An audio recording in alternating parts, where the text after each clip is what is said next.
Hello friends, പുതിയൊരു വീഡിയോയിലേക്ക് എല്ലാവർക്കും സ്വാഗതം. ഇന്നത്തെ നമ്മുടെ വീഡിയോയുടെ പ്രത്യേകത എന്ന് വെച്ചാൽ ഇന്നൊരു സന്തോഷവും എന്നാൽ സങ്കടമുള്ളൊരു ദിവസമാണ്. സന്തോഷം എന്തെന്ന് വെച്ചാൽ ഇന്നത്തെ പിറന്നാളാണ്. സങ്കടം എന്തെന്ന് വെച്ചാൽ നമ്മളെ വീട്ടിൽ നിന്ന് ഒരാൾ ഇന്ന് ഗൾഫിലോട്ട് പോകുന്ന ദിവസവും കൂടെയായിരുന്നു. വീട്ടിലെല്ലാവരും ഉണ്ടായിരുന്നു. അങ്ങനെ നമ്മൾ ബിരിയാണിയും ചിക്കൻ കറിയൊക്കെ ആയിരുന്നു ഉണ്ടാക്കിയിരുന്നത്. ഇവരൊക്കെ നമ്മളെ ഹാജുവിനെ കാണാൻ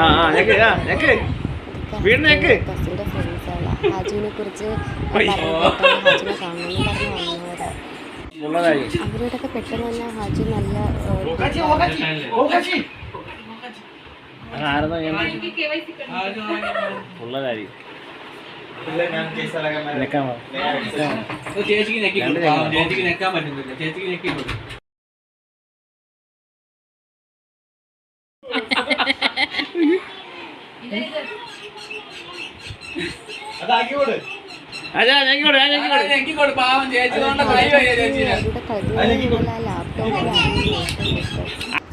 പിന്നെ നമ്മളിവിടെ പെട്ടിയൊക്കെ പാക്ക് ചെയ്യാനുള്ള കാര്യങ്ങൾ നോക്കായി.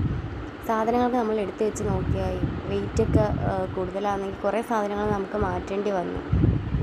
പിന്നെ ഇവിടെ പെട്ടിക്കെട്ടൽ പരിപാടിയൊക്കെ തുടങ്ങി. ഒരു പെട്ടി ഏകദേശം കെട്ടി. നമുക്ക് അടുത്ത് റൂമിലൊക്കെ കുറേ ആളുകളുള്ളതുകൊണ്ട് നമ്മൾ വീട്ടിൻ്റെ അടുത്ത് തന്നെ ആയതുകൊണ്ട് അവർക്കെല്ലാം സാധനങ്ങളുണ്ടായിരുന്നു കൊണ്ടുപോകാൻ വേണ്ടി. പിന്നെ വേണ്ട വെയിറ്റിംഗ് മെഷീൻ എല്ലാത്തിലും ഹാജു മുൻപിൽ തന്നെ ഉണ്ട്. ഒട്ടിക്കാനായാലും പെട്ടിക്കിട്ടാൻ സഹായിക്കാനായാലും എല്ലാം തന്നെ. പിന്നെ പെട്ടിയൊക്കെ കെട്ടി കുറച്ച് നേരം നമ്മൾ കാര്യമൊക്കെ പറഞ്ഞിരുന്ന്. അതിൻ്റെ രണ്ടാമത്തെ പെട്ടിയും ഇവിടെ ശരിയായിക്കൊണ്ടിരിക്കുന്നു. ഹാജു പെട്ടിയുടെ മണ്ടയിലൊക്കെ കയറി നോക്കും ഉറപ്പുണ്ടോ എന്നൊക്കെ. പിന്നെ രാത്രി എല്ലാവരും ഫുഡൊക്കെ കഴിക്കാൻ തുടങ്ങി. നമ്മൾ വീട്ടിലുണ്ടാക്കിയ ഫുഡ് കൂടാതെ പുറത്തുനിന്നും ഫുഡൊക്കെ വാങ്ങിച്ചിരുന്നു. പിന്നെ എല്ലാവരും കഴിച്ച് വർത്താനമൊക്കെ പറഞ്ഞിരുന്നു. വെളുപ്പിനായിരുന്നു നമുക്ക് ഫ്ലൈറ്റ്. 3 മണിയായപ്പോഴത്തേക്ക് വീട്ടിൽ നിന്ന് ഇറങ്ങി.